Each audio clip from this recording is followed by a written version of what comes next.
I was standing at the door with a basket of cookies and a small toy car for my grandson when Melissa's voice cracked through the hallway.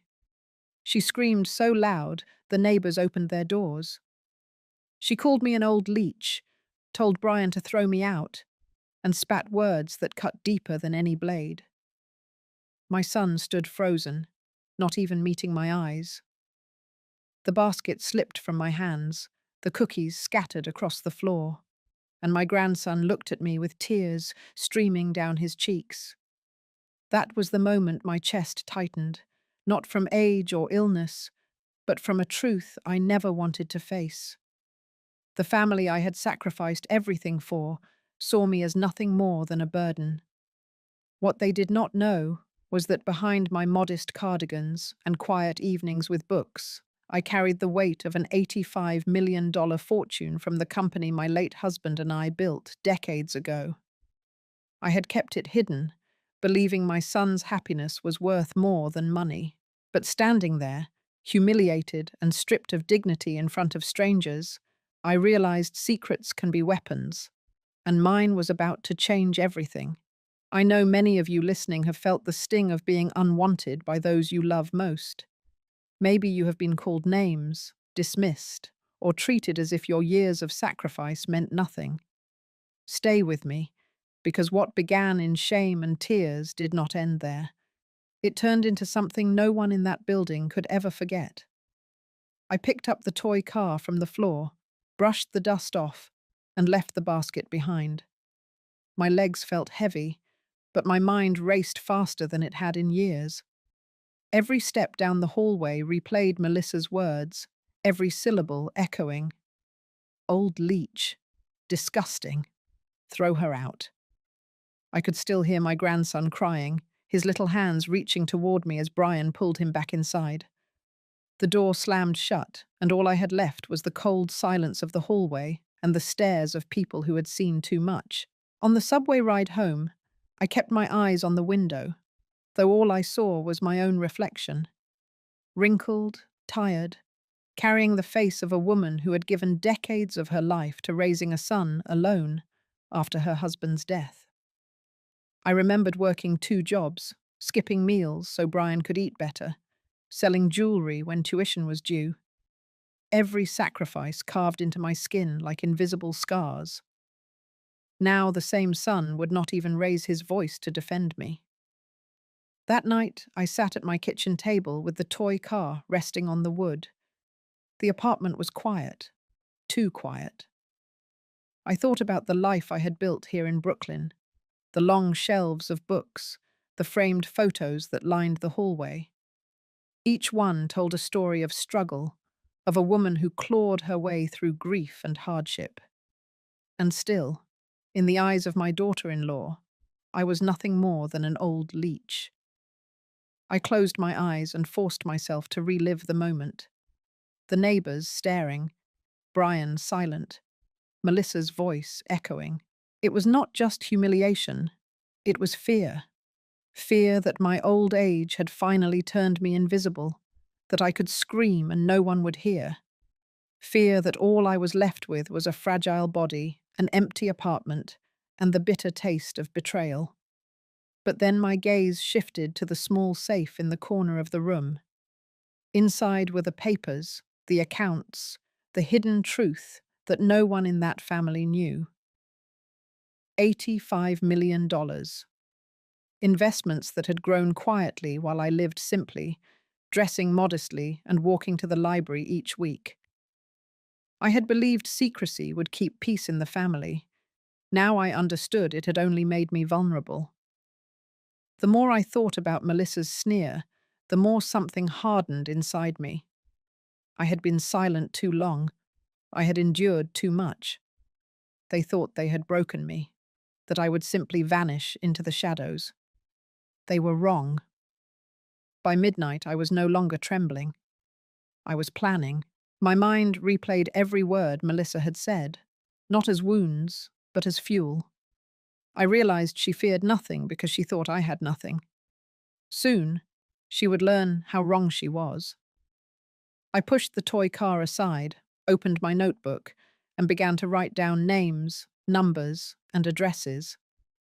For the first time in years, I felt not old, not weak, but powerful. They had unleashed something they could not control. And so the quiet widow they mocked that night walked into a new dawn with fire in her veins. What came next was not forgiveness. It was retribution, sharp and deliberate, the kind that leaves scars not just on the body, but on the soul. The next morning I woke up with the image of that slammed door still etched into my mind. The sting of humiliation had not dulled overnight. It sharpened. I replayed the way Melissa's words echoed down the hallway, the way Brian stood motionless, and the way my grandson's cries were muffled as the door shut between us. I felt a heat rise in me that I had not known in years, the kind of heat that makes you act instead of wait. I did not sit quietly. I went straight to the bank. The clerk greeted me politely, but when I handed over my ID and requested the balance of all accounts, his eyes widened just slightly before he composed himself. The number on the screen confirmed everything I had hidden for decades. $85 million, spread across investments and savings, waiting. I had kept it secret out of fear that revealing it would poison the family. Now I realized hiding it had made me a target of disrespect, because they thought I was powerless. I walked out of that bank not as a weak old widow, but as someone holding a loaded weapon no one else could see. Later that day, I received a call from Brian. His voice was strained, nervous, as if Melissa stood close by listening. He started with pleasantries, a tone so foreign from the silence at the doorway the night before. He mentioned how hard things had been for him and Melissa, how the bills were stacking up, how the apartment felt too small, how opportunities for investment were slipping through their fingers. I could hear the desperation in the pauses, the rehearsed lines meant to soften me. He never said Melissa's name, but her shadow hovered over every word. I answered simply. I told him I had always supported him, but I would not be handing over my savings. My voice was calm, even. I could feel him swallow hard on the other end. He muttered something about understanding, and then hung up quickly. That evening the doorbell rang. When I opened it, Melissa stood there with a bright smile stretched so far it looked painted on. In her hands, she carried a bottle of wine, the cheap kind she thought I would not notice. She stepped inside without waiting for an invitation, her eyes darting around my apartment as if she were assessing it for value. She complimented the curtains, the bookshelves, even the way I arranged the chairs. Her voice dripped with sugar, but underneath I heard the grinding teeth of someone forcing every word. She finally sat down across from me and leaned in. Her tone lowered. She spoke about family, about trust, about how people should look out for each other. She said it was silly for me to carry the burden of managing accounts at my age, that Brian and she could take on that responsibility. She painted a picture of vacations together, of my grandson growing up in comfort, of me never worrying about anything again. Her eyes never left mine. It was not affection. It was calculation. I let her talk, let her spill every rehearsed line. Inside, I felt my hands grip the armrest so tight my knuckles ached. Each word was a reminder of the names she had screamed only hours before. Old leech. Disgusting. Throw her out. Now those same lips tried to kiss the air with false sweetness.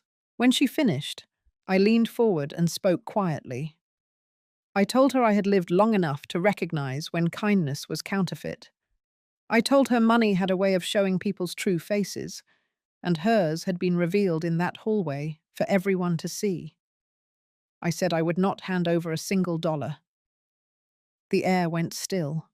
Her smile cracked, vanished, and what replaced it was raw fury. Her voice dropped the sugar. She called me selfish, accused me of clinging to money I did not deserve. She said Brian worked harder than I ever had, that I owed them, that without them I would rot alone. I stood, refusing to let her see my hands tremble. I told her to leave. She did not move. She grabbed the bottle of wine, slammed it onto the table so hard liquid spilled over the rim, and hissed that I would regret this. I opened the door wide. My heart pounded, but my face stayed cold. She finally stormed out, her heels striking the hallway like gunshots. As the door shut behind her, the silence felt heavier than the argument itself. I sank into the chair, my chest rising and falling in shallow breaths. I knew that was not the end. Melissa would not stop with insults and false smiles. She had seen the truth in my eyes when I refused her, and people like her never walked away empty-handed. For the first time in years, I welcomed the coming storm. I went to the safe again. I pulled out the files, the account statements, the deed to my apartment. My hands moved quickly now, no hesitation. The humiliation of yesterday had turned into resolve. I began making calls, attorneys, real estate brokers, people I had trusted long before Melissa came into this family. Each call was another brick in the wall I was building, not to protect myself, but to trap those who thought they could break me. That night I barely slept. The city outside buzzed as always, horns and sirens carrying through the windows, but my mind was locked on one goal. They thought they had silenced me with shame. What they had really done was awaken a part of me I had buried when my husband died. The part that fought, that strategized, that never surrendered. By sunrise, I was ready. The woman Melissa mocked in the hallway was gone. In her place stood someone who knew her worth, her strength, and the power of every dollar sitting quietly in accounts with her name on them. The game had shifted, and this time, I would not play gently.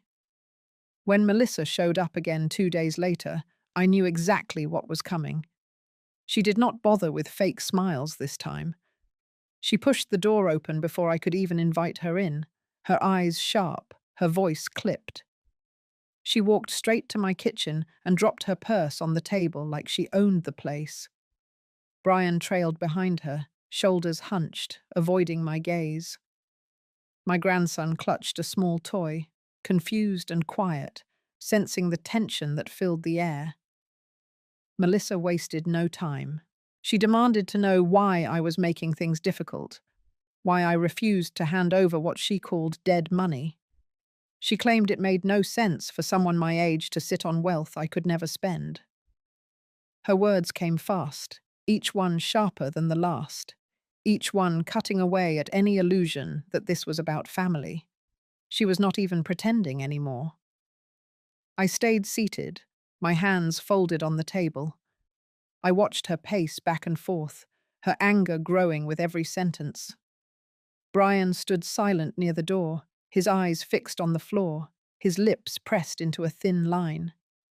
I could see his shame, but shame did not erase betrayal. His silence was louder than Melissa's rage. I finally spoke, my voice steady, even. I told her my money was not hers to claim, not Brian's either.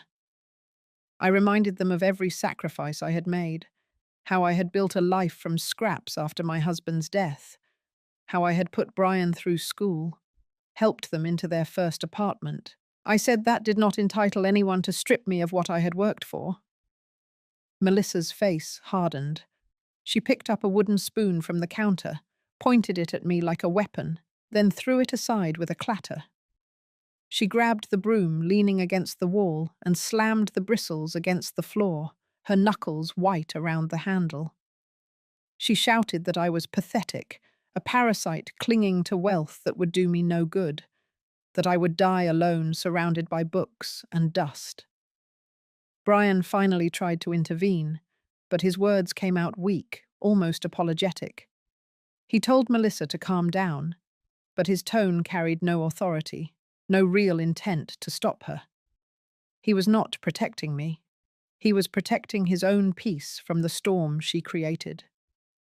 That was when it hit me fully. My son had chosen silence over dignity, fear over loyalty. He had chosen her over me. Melissa took a step closer, the broom still in her hands. My grandson whimpered, clutching his toy tighter. The boy's eyes darted between his mother and me, confusion etched into his little face. I could feel my heart break again, but the pain only fueled the fire already burning inside me. I rose from my chair, not quickly but deliberately, letting the weight of my movement speak louder than any words. I told Melissa that every time she opened her mouth, she proved exactly why she would never touch a cent of my money. I told Brian that his silence was worse than her insults, because he was my son, and yet he allowed his wife to tear me apart piece by piece without lifting a hand to stop it. Melissa lunged forward, swinging the broom toward me as if to drive me out of my own kitchen. The bristles brushed my shoulder, not enough to hurt, but enough to humiliate. My grandson cried out, dropping his toy, covering his ears. That sound seared into me deeper than any insult. I looked Melissa dead in the eye and told her that one day she would pay for every word, every gesture, every moment she tried to strip me of my dignity. Her laugh was sharp, cruel, echoing off the walls. She called me dramatic, said no one would ever take my side, that I was nothing but a bitter old woman clinging to fantasies of power. But her laugh wavered when she saw that I did not flinch. She could swing that broom all she wanted. She could spit venom until her throat was raw. But she would never break me again. Brian finally pulled the broom from her hands and set it against the wall, his face pale, his breathing uneven. He muttered that they should go, that this was not worth the fight. Melissa jerked her arm free from his grip, snarled at me one last time, and stormed out. The slam of the door rattled the frames on the walls. Brian lingered, eyes meeting mine for the first time. What I saw was not guilt, it was defeat. Then he left without a word. The silence that followed was heavy, almost suffocating. I stood in the middle of my kitchen, the toy car lying abandoned on the floor. I picked it up and placed it gently on the table. My hands shook, but my resolve did not. The confrontation had burned away the last remnants of fear. I knew then that Melissa was not just cruel, she was dangerous, and Brian's weakness made him complicit. I sat down again, breathing hard, letting the fury settle into something colder. I thought of every name she had called me, every time Brian's silence had cut deeper than her screams. I thought of the broom pressed against my shoulder, the humiliation of being driven out like an unwanted stray. And I thought of the accounts, the deeds, the power that sat quietly in my name. Humiliation had ended the night I left their doorway. Resolve had taken root at the bank. But this moment, standing against Melissa with her broom in hand, was the breaking point. There was no going back. I would not hide any more. I would not let fear dictate silence. I had the means, I had the will, and now I had the fury to see it through. I rose once more and walked to the safe. My fingers moved over the cold steel, unlocking it, pulling out the thick folder of documents. I spread them across the table, the weight of each page heavy with possibility. I did not just see numbers. I saw leverage. I saw freedom. I saw justice. The old leech she mocked in that hallway no longer existed. What remained was a woman with nothing left to lose and everything to gain from striking back. My breath steadied, my vision sharpened. I whispered to myself the words I would never forget. They wanted a parasite. They created a predator. I left the documents spread across my kitchen table that night, but I did not sleep. The humiliation was finished. The silence was finished. The broom that had brushed my shoulder still burned like a brand. I had crossed a threshold, and I was not going back. By morning, My plan was already alive. The first call I made was to the attorney I had trusted when my husband was alive. His name carried weight, not just in the courts, but in the circles where money and property shifted hands, like cards in a high-stakes game. I told him I needed every record of ownership for the building where Brian and Melissa lived. I needed to know who controlled it, who held the deeds, and how quickly they might be ready to sell. He did not ask questions. He promised me answers. The next call was to a broker. My voice was cold, precise. I was not asking for advice. I was giving instructions. Find me the leverage. Find me the opening. I had 85 million reasons to be taken seriously, and I was done being quiet. By noon, I had confirmation. The building was owned by a corporation that had been bleeding money for months. Maintenance deferred, loans overdue, tenants complaining. They were looking for a buyer, someone who could step in fast with cash in hand. I was exactly the kind of storm they had been waiting for. I sat back in my chair, my pulse racing, not from fear, but from power. The same woman Melissa had shoved and insulted was about to hold the roof over her head. My hands trembled, not from age, but from anticipation. That afternoon, Brian called again. His tone was softer, but no less scripted. He said Melissa had been upset, that she had gone too far. He said they wanted to talk, to have dinner together, to make things right. The lies rolled smoothly off his tongue, but I heard the emptiness beneath them. He was not apologizing. He was negotiating. I cut him off. I told him I had no interest in dinners or apologies. I told him words meant nothing when silence had already betrayed me. The line went dead quiet. He muttered that Melissa was only trying to protect their future. He stumbled over his sentences, his voice fraying at the edges. I answered without hesitation. I told him Melissa had no future if it depended on mine. His breath caught, and then he said nothing more. He ended the call with a weak goodbye, the kind that sounded final. That evening, Melissa arrived again, this time without Brian. She pounded on the door until I opened it. Her face was pale, but her eyes were sharp.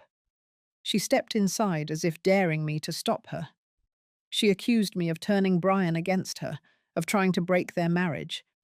She accused me of being jealous of her place in his life, of clinging to a role that no longer belonged to me. Her voice climbed higher with each accusation, bouncing off the walls of my apartment. I let her finish. Then I told her exactly what I had done that day. I told her I knew who owned the building she lived in. I told her the corporation was desperate, and I was already in talks to buy it. Her smirk froze, her mouth opening slightly before snapping shut. I told her that the roof over her head would soon belong to me, that the lease she signed would soon be under my control. For the first time, she looked afraid. Not angry, not smug, but genuinely shaken. She tried to laugh it off, but her voice cracked. She said I was bluffing, that I did not have the resources, that no one would sell to me. I leaned closer and told her I had more than enough to burn her world down and never feel the loss. She lunged across the table, slamming her hand down so hard the lamp rattled. She told me I would regret crossing her, that she would drag Brian away from me forever, that I would never see my grandson again. The threat hung in the air like smoke, thick and suffocating. I stood, my chair scraping against the floor. My voice cut through her rant like a blade. I told her she had already taken Brian from me, not with words, but with the silence he chose when she spat in my face. I told her the grandson she dangled like bait would one day see the truth, and when he did, he would know who carried dignity and who carried poison. Melissa's face twisted, fury and fear clashing in her eyes. She grabbed her purse, nearly tearing the strap, and stormed out without another word. The door slammed so hard the frame shook. I stood in the silence, breathing hard, my pulse still racing. I turned back to the table, to the folder of documents spread wide. Each page was a weapon now. Each signature, each number, each line of fine print was a tool I would use to take back the respect they thought they had stripped from me. That night I signed the first set of papers. My attorney confirmed the corporation was ready to move quickly.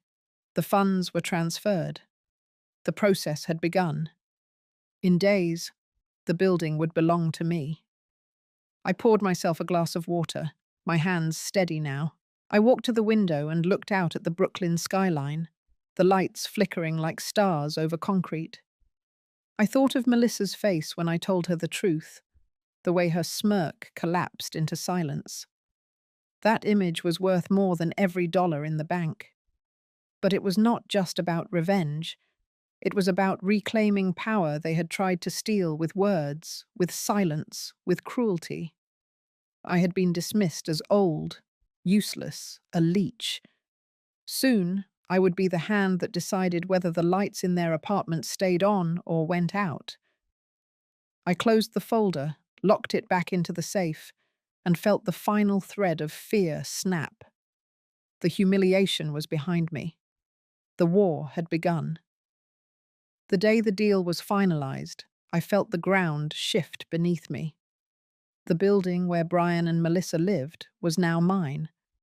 The signatures were fresh, the ink still drying, but the power had already transferred.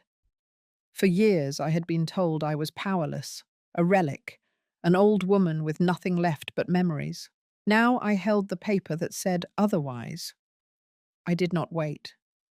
I walked into that building with my attorney by my side, carrying the folder that sealed their fate. Tenants gathered in the hallway, curious, murmuring. Melissa appeared at the top of the stairs, her arms folded, her expression smug until she saw who stood beside me. Her eyes flicked to the folder in my hands, and for a moment I saw panic crack her mask. I called for a meeting in the lobby. Tenants filled the space, whispering, restless. Melissa and Brian stood off to the side, Melissa whispering harshly into his ear, her nails digging into his arm. I began without preamble. I told them the building had been sold. I told them the new owner was standing in front of them. The silence that followed was heavy, pressing in on every corner of the room. Melissa laughed, sharp and shrill, trying to break the tension. She told everyone it was a trick, that I was making up stories to humiliate her. My attorney stepped forward, holding up the signed documents, and read aloud the details of the sale. Gasps rippled through the tenants. Melissa's laugh died in her throat. I turned to her then, my voice carrying through the room. I told her the roof over her head, the walls around her, the locks on her doors. They all belonged to me now. Every rent check, every complaint, every request would pass through my hands. Her smirk vanished, replaced with the rigid stillness of someone trapped. Brian finally spoke, his voice strained. He said this was unnecessary, that I was going too far. He tried to plead for reason, for family. But I cut him off. I told him family had already been shattered when he chose silence while his wife spat venom at me in front of my grandson. I said there was no going back, no repairing what had been broken. Melissa's fury ignited. She lunged forward, pointing her finger at me, shouting that I was vindictive, bitter, insane. She screamed that she would never bow to me, that I could not control her life. I let her words pour out, her rage filling the room. Then I pulled out my phone and pressed play. The video filled the silence.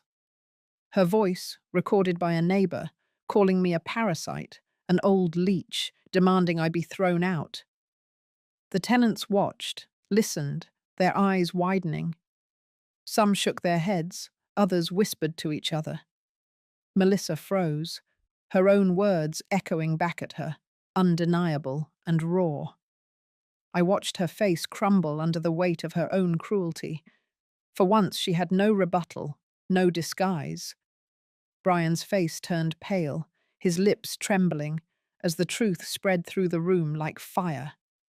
The neighbours who had pitied me now glared at her. The respect she thought she commanded shattered in an instant. I stepped closer, my voice steady, sharp. I told her the days of humiliation were over. I told her that every insult she had hurled had built the very wall now closing in around her. I said she had mistaken silence for weakness, and now she would learn the difference. She tried to rally, shouting that money could not buy dignity, that I was pathetic for using wealth as a weapon. But her voice shook, her eyes darting around the room, searching for support that never came.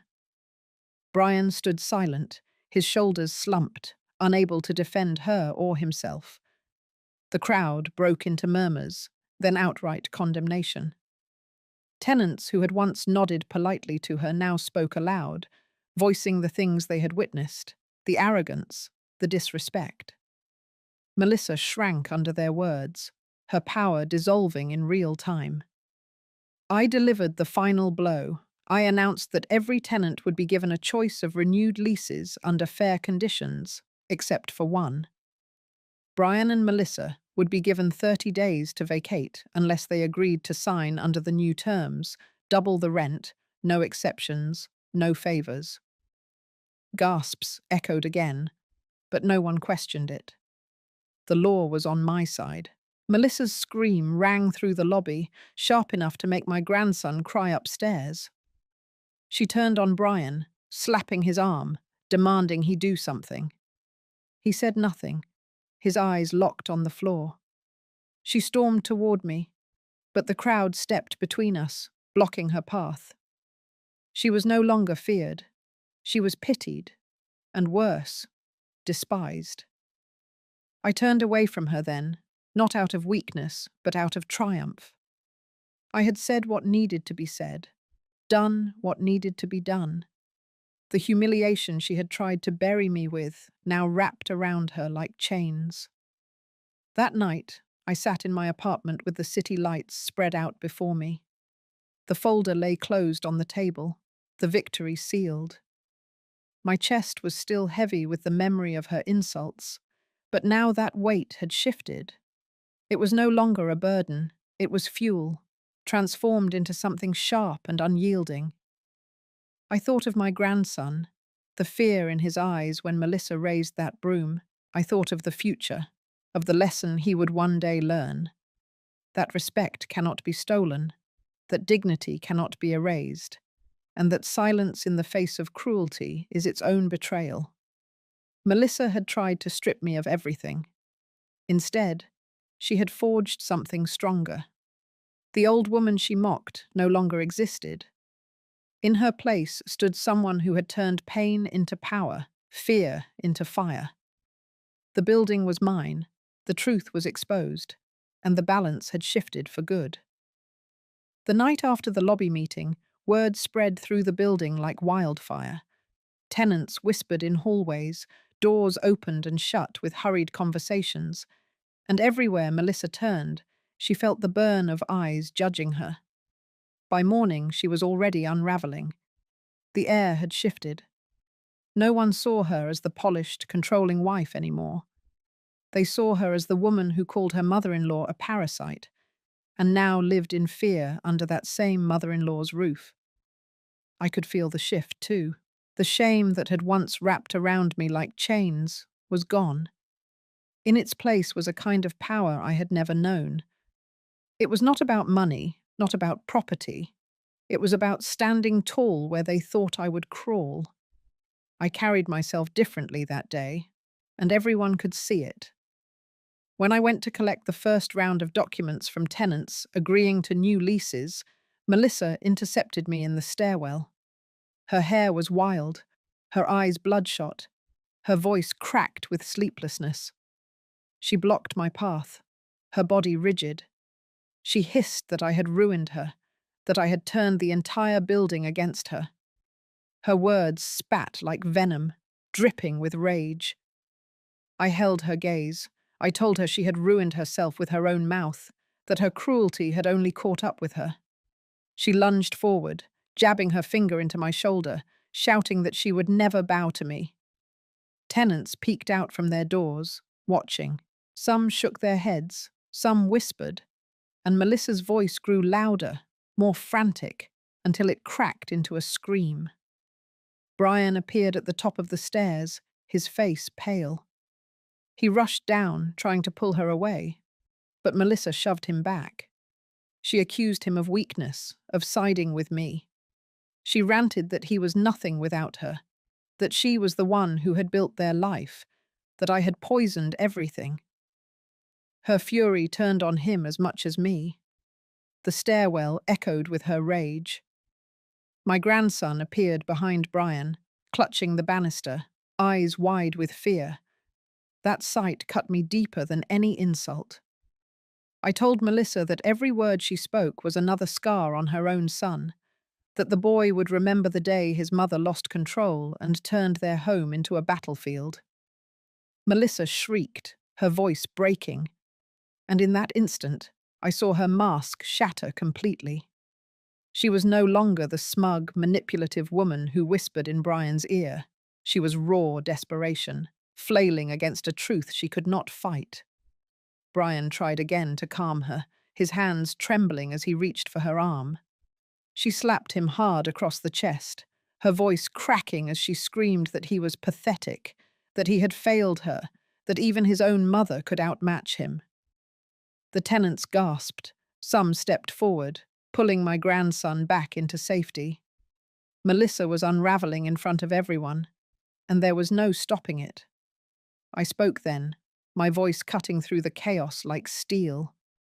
I told her this was the end of her reign, that the cruelty she had poured out had come home to roost. I told her the boy upstairs would one day know that his grandmother did not cower, that she stood her ground. My words hung in the air, steady and unshaken, while Melissa's rage spun her in circles. She collapsed onto the stairwell landing, sobbing and screaming, pounding her fists against the floor. Brian crouched beside her, his voice low, begging her to stop. But the tenants had already seen everything they needed to see. Her downfall was complete, not behind closed doors, but in full view of the people she once lorded over. I turned away and continued down the stairs, my attorney following close behind. The papers in my hands were heavier now, not with ink, but with victory. Each signature from the tenants was another reminder that the building, the respect, and the power were mine. When I stepped outside, the city air felt different. The weight of years of humiliation had lifted.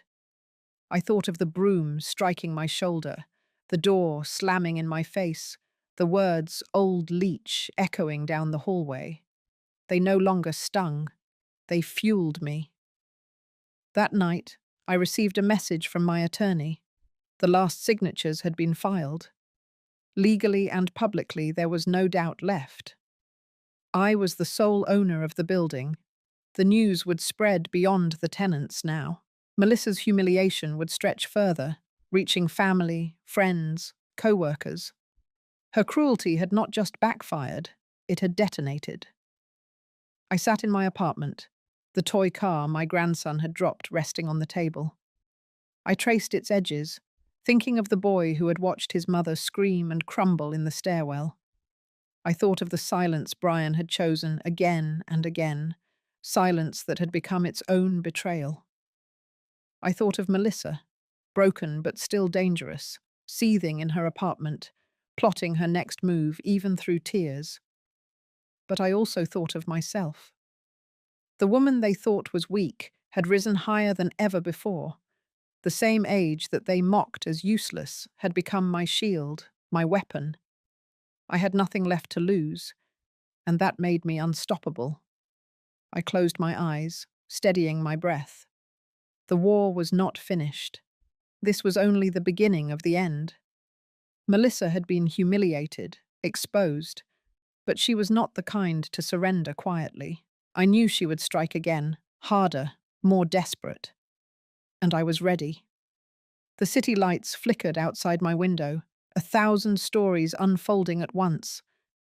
Mine was no longer a story of shame. It was a story of power reclaimed, of a voice once silenced now echoing through every hallway of that building. By the time dawn arrived, I was no longer trembling. I was waiting. And when Melissa made her next move, I would be there, not as her victim, but as her reckoning. The morning after Melissa's collapse in the stairwell, I knew she would not stay down. A woman like her did not surrender in front of witnesses without trying to claw her way back. Sure enough, before noon, I heard the thud of her heels echoing through the hallway. She was dragging Brian along, her hand locked around his wrist, her voice carrying through the walls with forced calm. She had something planned, and it would not be quiet. I braced myself as they stopped outside my door. Melissa's voice came, brittle, but loud enough for neighbors to hear. She declared she wanted to clear the air, that there had been misunderstandings, that family deserved unity. Her words were sugary, but the tone underneath cut sharp as glass. She wanted an audience, not reconciliation. I opened the door, and there she stood, dressed impeccably as if fabric could mask the chaos in her eyes. Brian stood beside her, pale and rigid, his gaze fixed on the floor. She pushed past me without invitation, pulling him inside like a hostage. The living room became a stage. Melissa perched herself in the center, smoothing her skirt, and announced that she was willing to forgive the tension as long as I recognized my place. She said an elderly widow had responsibilities, that stability meant stepping back, letting the younger generation handle assets and decisions. She spoke as if she were gracious, as if she were granting me mercy. I did not answer right away. I let her voice fill the air, let it grow confident with her own echo. Then I laid the bank statements on the coffee table, the ones showing the full account, the untouched 85 million, the savings she had whispered about but never seen. The room stilled. Brian lifted his head for the first time, his eyes flicking between the papers and me. Melissa's hands froze mid-gesture. For a second, she could not breathe. Her mask cracked just enough for me to see the hunger burning through. I told her calmly that my life had been built on sacrifice, that what I had saved was mine, not hers. I said she had no claim, no right, no entitlement to a cent of it. The tension in the room thickened like smoke. Melissa leaned forward, her voice trembling with rage wrapped in false sweetness. She said families share, that what benefits one benefits all, that holding back resources was selfish. Her hands trembled as she tried to flip the papers toward her, but I slapped them back flat against the table. The silence that followed was electric. Then I spoke, louder this time, so Brian and the walls themselves could hear. I said Melissa had treated me like trash, called me names, struck me with objects, tried to erase me from my grandson's life, and now she wanted a reward. My voice shook the air. I said cruelty did not entitle anyone to inheritance. Melissa shot to her feet, screaming that she would not live in a world where I controlled everything. She demanded Brian speak, demanded he defend her. He opened his mouth, then closed it again, the words stuck in his throat. The shame in his eyes told me he knew the truth, but lacked the courage to speak it. That was when I made my move. I opened the folder sitting beside me, the one filled with affidavits from tenants and witnesses, all sworn statements of her behavior, every insult, every assault, every humiliation. I laid them one by one on the table, my hand steady, my eyes never leaving hers. Each page was a nail in the coffin of her reputation. Melissa's face twisted. She reached for Brian's arm again, but he pulled back. For the first time, he put space between them. That small motion was louder than any words. I told her she was finished, that her voice carried no weight in this house or this building, that the law, the tenants, and even her husband had seen the truth. My tone was final, and it landed like a hammer. Melissa's composure shattered. She lunged at me, hands outstretched, but Brian intercepted her. He wrapped his arms around her, holding her back as she shrieked, her voice breaking into incoherence. She kicked, clawed, screamed, but he dragged her toward the door. Her voice echoed down the hall, curses mixing with sobs, a woman unraveling in public again. When the door slammed shut behind them, silence washed over me. I sat down slowly, my hands trembling now that the storm had passed. The toy car on the shelf caught my eye again, a reminder of why I had endured, why I had chosen to stand and not bow. But I also knew this was not the end. Melissa had been humiliated twice now, exposed and restrained, but desperation makes people dangerous. She had seen the money with her own eyes. She would not walk away. She would strike back, harder, more reckless than before. As I stacked the papers back into the folder, I felt both exhaustion and fire. The war had left bruises, visible and hidden, but I had survived every battle. Now the fight was shifting into something larger, something I would not fight alone. The tenants, the law, and even Brian had seen the cracks. The next confrontation would be different. I leaned back in the chair, letting the silence settle. My pulse slowed, but the determination did not fade. Melissa had declared war. I had accepted, and I was not afraid anymore. Melissa did not stay quiet after the confrontation in my apartment. By the next morning, the whole building felt it. Tenants who once whispered in hallways now gathered in clusters, their voices sharp with curiosity and judgment. Word had spread not just about her breakdown, but about the money she had finally seen. $85 million. It was no longer a rumor, no longer whispers behind doors. Now it was fuel, and Melissa carried that fire like a torch she was ready to burn me with. She tried to turn the narrative in her favor. She walked into the lobby, dressed like she was heading for a courtroom, chin high, lips curled into a practiced smile. She declared loudly that she was protecting her family, that I was unstable, hoarding wealth, using age as a shield while plotting to ruin my own son.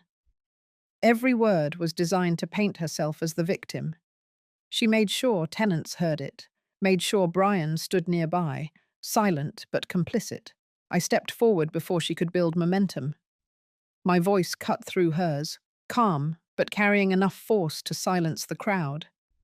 I told them her story was a lie, that every action she had taken had been recorded, witnessed, documented. I reminded them of the broom, the insults, the scene in the stairwell. I did not shout. I did not need to. The truth had a weight that her words could never match.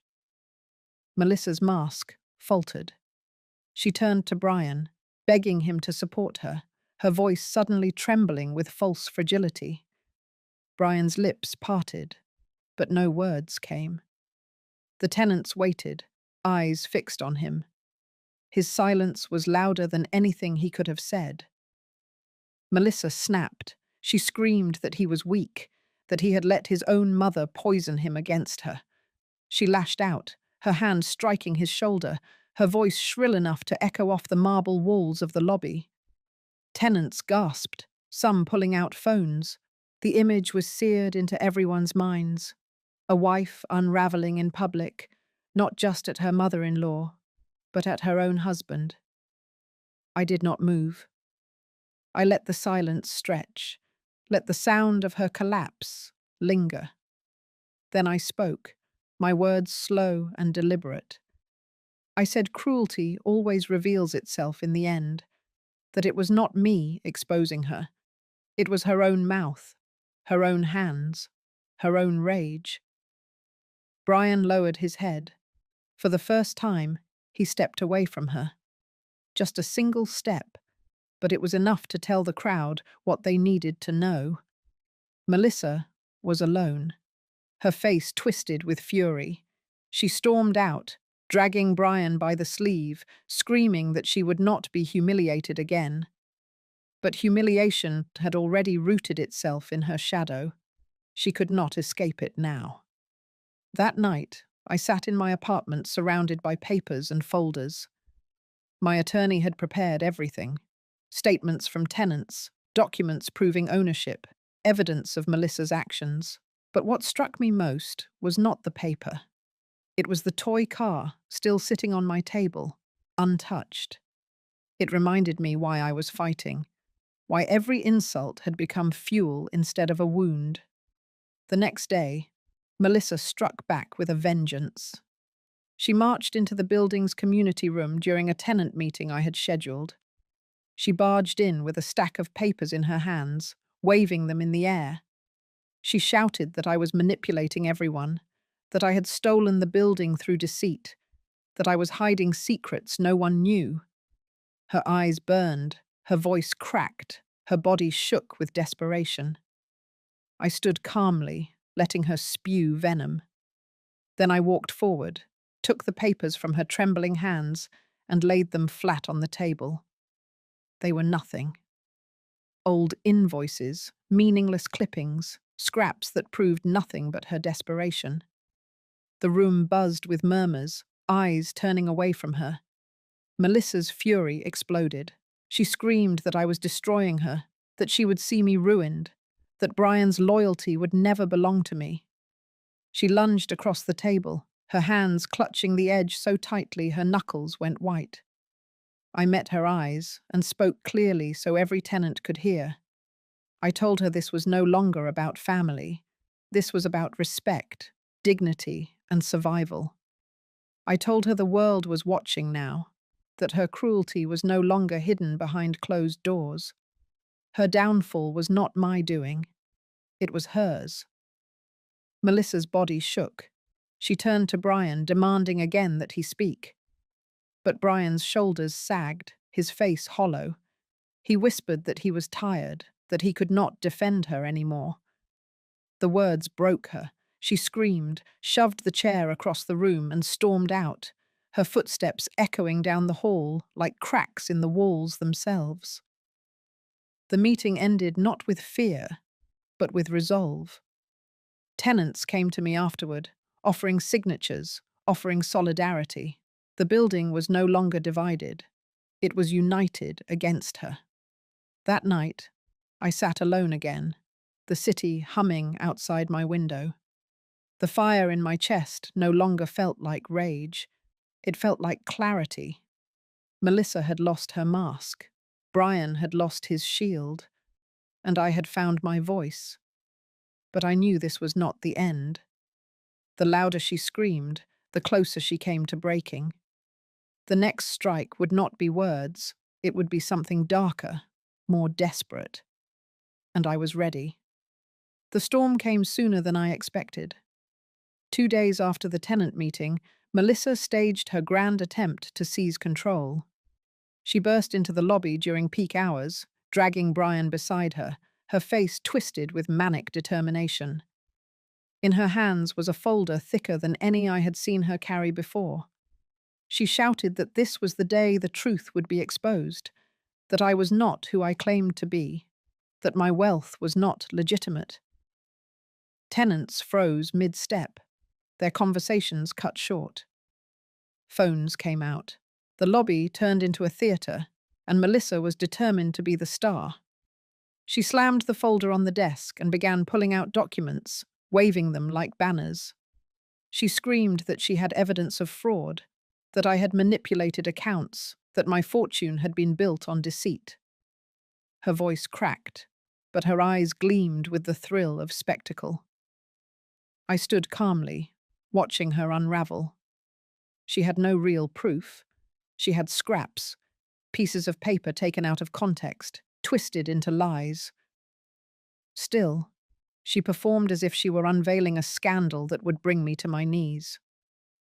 Brian stood silent, his face drained, a man tethered to a storm he no longer believed in. When she paused for breath, I stepped forward. My attorney was already there, briefcase in hand, and with one sharp motion, he opened it and laid out our own folder. Real documents, bank records, ownership deeds, witness affidavits. He slid them across the desk, one by one, as if each page was a hammer blow. The contrast was brutal. Her chaos versus our order, her lies versus our truth. Melissa's voice rose higher, desperate to drown out the silence of her collapsing case. She screamed that the tenants were fools, that they were being manipulated, that Brian was being turned against her. Her words grew incoherent, spit flying as she jabbed her finger toward me, toward my attorney, toward anyone who dared look her in the eye. I spoke then, my voice low but steady. I told the crowd that this was not about money, not about papers, not even about property. This was about dignity, about how a woman had spent years tearing another human being down, stripping her of respect, calling her names, humiliating her in her own grandson's eyes. I said Melissa had mistaken cruelty for power, and that cruelty always devours its owner in the end. The lobby went silent. Melissa froze, her chest heaving, her hands trembling over the useless papers. For the first time, the weight of her own actions pressed down on her in front of everyone. Brian finally spoke. His voice was quiet, but it carried. He said he was done. He said he had stood by in silence for too long, that he had let his wife speak for him, act for him, destroy his family in his name. He said he would not do it anymore. His words cut sharper than any evidence I could have presented. Melissa's body stiffened. She turned on him, eyes blazing, calling him weak, pathetic, worthless. She raised her hand as if to strike him, but he caught her wrist mid-air. The tenants gasped. The image was seared into the room. Brian stopping her violence, choosing to stand against her for the first time. I stepped closer, my voice rising, not with rage but with finality. I told her she was finished, that she had lost the building, lost the tenants, lost the respect of the man she claimed to control, and most of all, she had lost the war she thought she could win with insults and deceit. Melissa broke then. She screamed, a raw, guttural sound, and collapsed against the desk, her body shaking with sobs. She clutched the meaningless papers to her chest like a shield, but they fluttered from her grasp and scattered across the floor. Tenants stepped around them, unimpressed, unafraid. Brian walked toward me, his face pale but resolute. He said he wanted to help undo the damage, that he would stand by me in whatever came next. I nodded, not out of forgiveness, but acknowledgement. It was his first act of courage, late but necessary. Melissa was escorted out by security, her voice trailing behind her in shrieks that no one believed anymore. The lobby doors closed, and with them, the last remnants of her control. I stood in the center of the room, surrounded by people who had seen everything. Their nods, their quiet affirmations, told me the tide had turned completely. Melissa's reign of cruelty had ended, not with my destruction, but with her own. That night, I sat by the window, the toy car still on the table beside me. The city glowed outside, but it was the silence inside that felt most powerful. Melissa's downfall was not just my victory. It was proof that no amount of cruelty could erase a lifetime of resilience. I felt the scars, yes, but I also felt the strength that had carried me here. And I knew this was only the beginning of the final reckoning. The public battle was over. The private one, between her and me, was still to come. The day after Melissa was dragged from the lobby, I expected her to disappear into silence, at least for a while. But silence was never in her nature. She came back swinging, and this time Her weapon was not her voice or scraps of paper. It was something darker, the kind of strike you feel in your bones before you even see it coming. Late that afternoon, the building buzzed with rumors. Tenants whispered that Melissa had been making calls, telling anyone who would listen that she had evidence I was unfit to manage finances, that my age had caught up with me, that I was slipping into senility. She painted me as dangerous, incapable, a woman who hoarded wealth while her own mind failed. By the time the whispers reached me, I knew it was more than gossip. She was preparing to drag me into a courtroom, hoping to strip me of control not by winning respect, but by claiming incompetence. When the notice came, I was not surprised. A petition for guardianship. Melissa had filed papers in court, claiming I needed oversight, that I was unfit to handle my own affairs. She had Brian's name typed beside hers, though I doubted he even knew.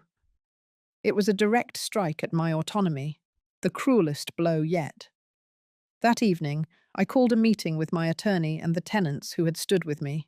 We gathered in the community room, the air tense, the sound of the city muffled by the thick walls.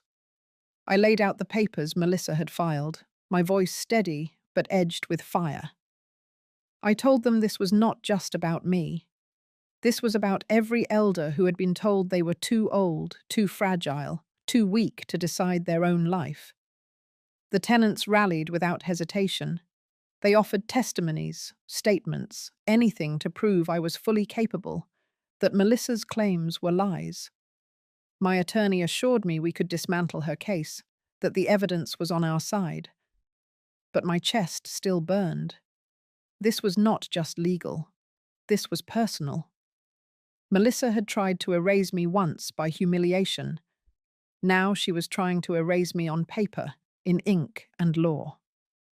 The next day in court, the scene was almost theatrical.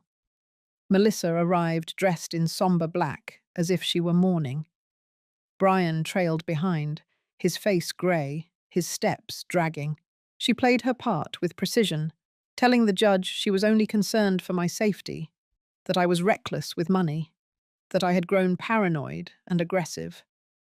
Her voice cracked with rehearsed emotion, her hand clutching tissues she did not use. When it was my turn, I stood tall. My attorney guided me through the statements, through the records of sound financial decisions, through the witness accounts of my clarity and control. Each word was a blade, cutting through her performance.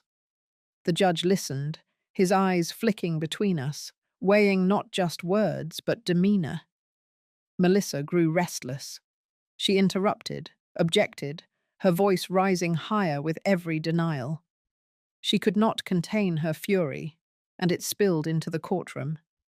She called me manipulative, accused me of turning the tenants against her, accused Brian of betrayal.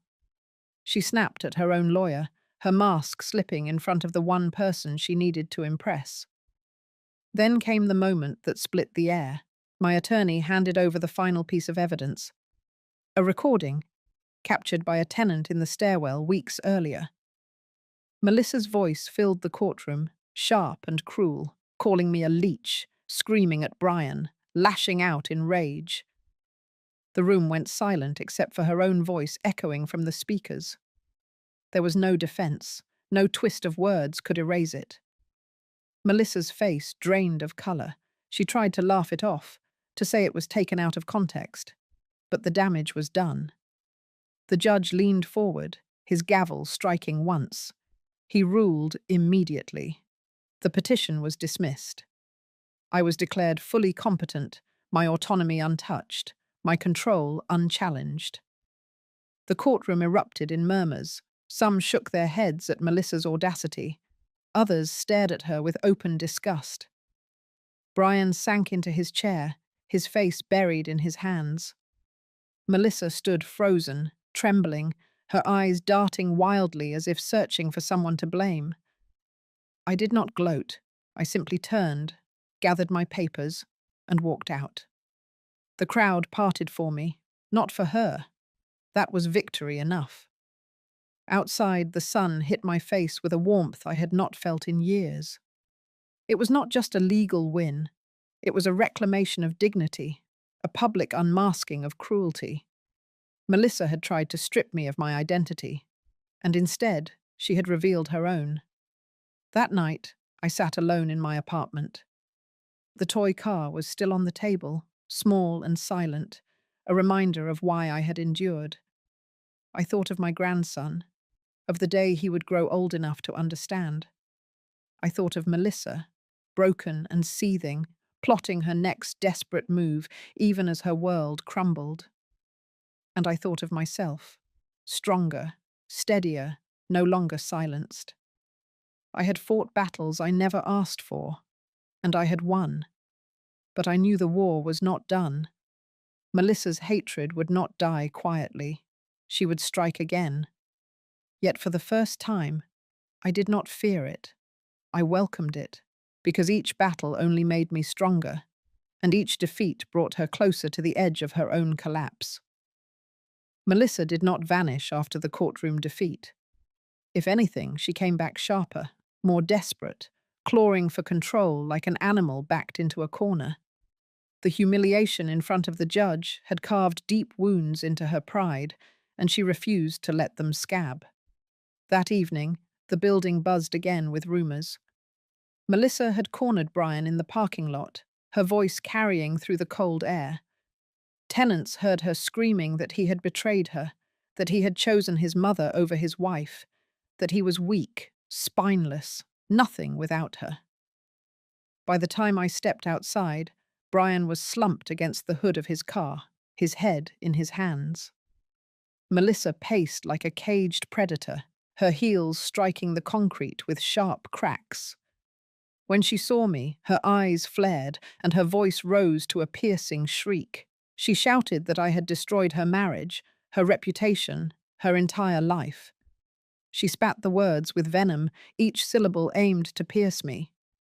I stood tall, refusing to flinch.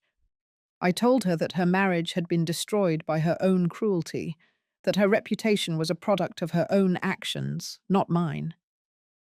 My voice cut steady and sharp, and for a moment she faltered, her breath catching on the raw truth of it. Brian finally lifted his head. His face was grey, his eyes hollow. He spoke quietly but firmly, telling Melissa that he was done living in fear of her temper, done covering for her lies, done pretending she was the victim. His words trembled, but they carried more force than anything he had ever said in her presence. Melissa's face twisted in fury.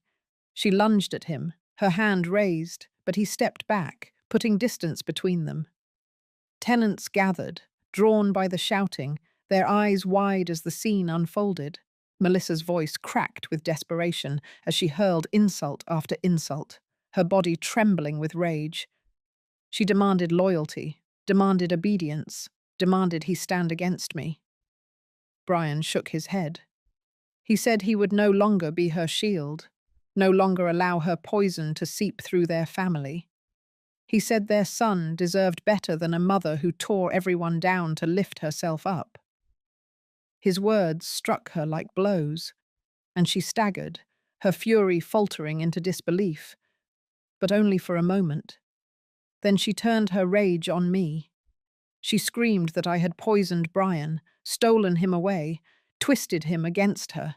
She called me a parasite, an old leech feeding off her life. Her voice cracked, shrill and raw, echoing off the walls of the garage. I stepped forward, my voice rising above hers. I told her she had no power left, that every attempt she made to destroy me only revealed her cruelty more clearly to the world.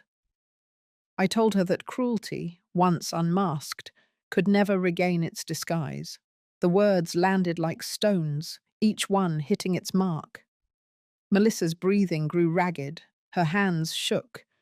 For the first time, I saw not just rage, but fear in her eyes. Fear that the war she had waged so confidently was slipping out of her control. She turned to Brian, her voice breaking, pleading now instead of demanding. She begged him to stand with her, to remember their vows, to choose her over me. Brian's silence was her answer. He walked past her, his shoulders heavy, and stopped at my side. He did not look at her as he spoke. He said he was staying with me tonight. His voice was low but final. The sound shattered what little composure Melissa had left. She screamed, a sound so raw it silenced the crowd. She clawed at the air, her body shaking as she hurled curses at both of us. She raged that she would take everything, that neither of us would be left standing. Her voice echoed long after she stormed out, the sound of her heels fading into the night. When the garage emptied, Brian and I stood in the silence. He looked older than his years, worn down by years of silence and complicity. He admitted he had let Melissa's cruelty go unchecked, that his silence had been its own kind of betrayal. His words cracked, heavy with shame. I listened, my chest heavy, knowing his guilt was real, but also knowing the road ahead would demand more than words. Back in my apartment, I sat at the table with the toy car still resting there, untouched. I thought of my grandson, of what he had seen, of what he would remember. I thought of Melissa, her fury unraveling into desperation, her power slipping through her fingers. I thought of Brian, standing on the edge of redemption, but not yet across it. This was not the end. Melissa would not go quietly. She would lash out again, more reckless, more dangerous. But I no longer felt fear. What I felt was resolve. The war was reaching its final act. Melissa's mask was gone. Her rage had consumed her. And soon, the truth would consume her too. The final confrontation came not in the lobby or the courtroom, but in the quiet of my own apartment. Melissa appeared at the door late one evening, her face pale, her eyes ringed with exhaustion. She looked smaller, as if the rage that had fueled her for so long had finally burned through what was left of her strength. She did not storm inside this time. She stood in the doorway, trembling, her voice thin. She said she had nothing left. Her friends had abandoned her, the tenants despised her, and even Brian had walked away. She whispered that she was sorry, but the words carried no weight, too brittle to hold. I let her speak. I did not interrupt, though every syllable reminded me of years of cruelty. The broom, the insults, the nights I had gone to bed with tears burning my cheeks. She asked for forgiveness, but her eyes were still restless, darting as if searching for leverage. I told her calmly that forgiveness was not something I could hand out like a gift. It was something she would have to earn by changing, by rebuilding what she had broken. She sank into a chair, her hands covering her face. For a long time she sobbed, and I sat silently, letting the sound fill the room. At last, she lifted her head, her voice hoarse. She said she hated me because I was strong, because no matter how much she tried to crush me, I stood back up.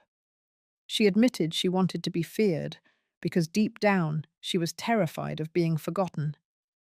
Those words carried a truth I had never expected to hear. Brian arrived then, his face heavy with shame, but also with determination. He told Melissa he could not undo the damage, but he wanted to try to be a better man, a better father, a better son. He asked her to face the consequences of what she had done, instead of running from them. His words were steady this time, and Melissa broke again, collapsing into silence. The tenants eventually heard of that night. Some said it was the first time Melissa had looked human, stripped of her sharp edges. She left the building days later, her pride shattered, her life in pieces. I did not rejoice at her fall. I simply breathed easier knowing her reign of cruelty had ended. The building settled into peace. Tenants who once avoided each other now shared conversations in the halls. My grandson came to visit me more often, his laughter filling rooms that had once echoed with bitterness. Brian helped where he could, repairing small things in the building, trying to stitch together the trust he had let slip through his fingers. It was not perfect, but it was something. As for me, I felt a calm I had not known in years. The scars of humiliation would always remain, but they no longer weighed me down. They had become reminders of what I had survived, of the strength I had uncovered in myself when no one believed I could rise again. I had reclaimed not just my dignity, but my life. Melissa's absence left a void, but it was not an empty one. It was space for healing, for laughter, for quiet moments with my grandson. It was space for my voice, once silenced, to echo freely. Justice had been done. Not in the loudest way, not in the cruelest way, but in a way that left room for healing. I had not just destroyed Melissa, I had forced her to face herself, and in doing so, I found freedom from the fear she had planted in me. The war was over. The wounds remained, but they no longer bled. They reminded me that survival is its own kind of triumph, and that dignity reclaimed is more powerful than any revenge. Sometimes the deepest betrayals come from inside our own homes, and the hardest battles are the ones fought within families. If you've ever had to fight for your dignity against those who should have loved you most, you'll understand this story in your bones. Tell me in the comments how you feel about justice in families like this, and whether true healing is ever possible.